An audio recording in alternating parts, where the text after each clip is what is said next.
I can't afford this anymore. Tudo tá caro.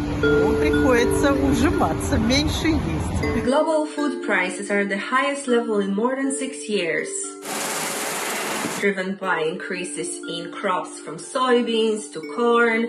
That's largely caused by strong demand from China as well as poor weather and supply chain issues. It is a challenge for economists, central bankers, but it also has political implications. 3 of the nations where we are seeing surging food prices are Nigeria, Brazil, and Russia.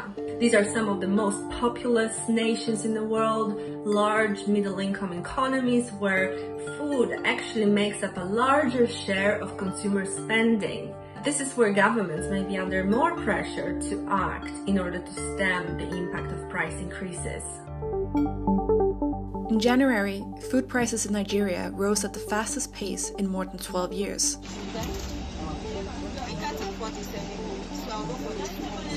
An average Nigerian household now spends more than 50% of its budget on food.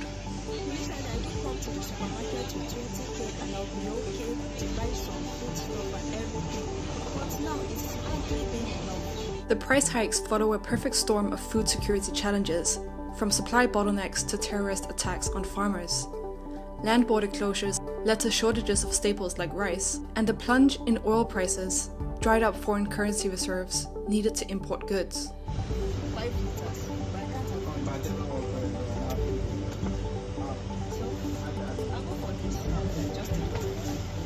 Food-related grievances also played a role in sustaining the End SARS protests in the fall.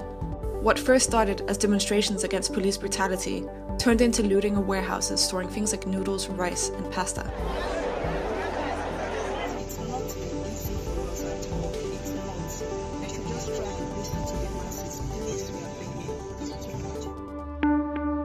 Memories of soaring prices and empty shelves in the aftermath of the Soviet Union's collapse are still vivid for many Russians. In recent weeks, the world's #1 wheat exporter imposed tariffs and quotas to curb sales abroad and drive domestic prices lower. Заметили ли вы подорожание продуктов в магазинах? Сложно не заметить. Подорожало процентов на 20 все. И как это отразилось на вашем семейном бюджете?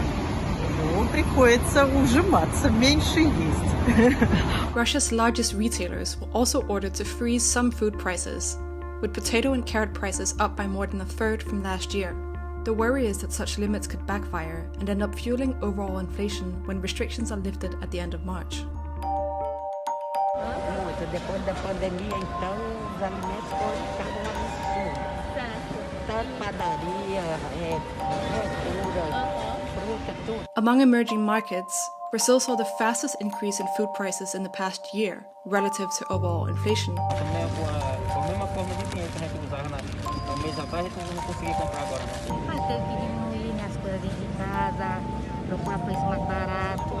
Rice jumped 76% last year, while milk and beef soared by more than 20%.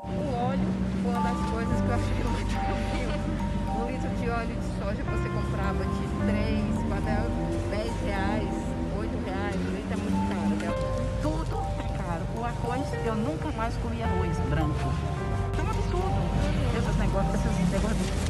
Isso era que tinha que ser mais barato, o governo tinha que ver isso para nós.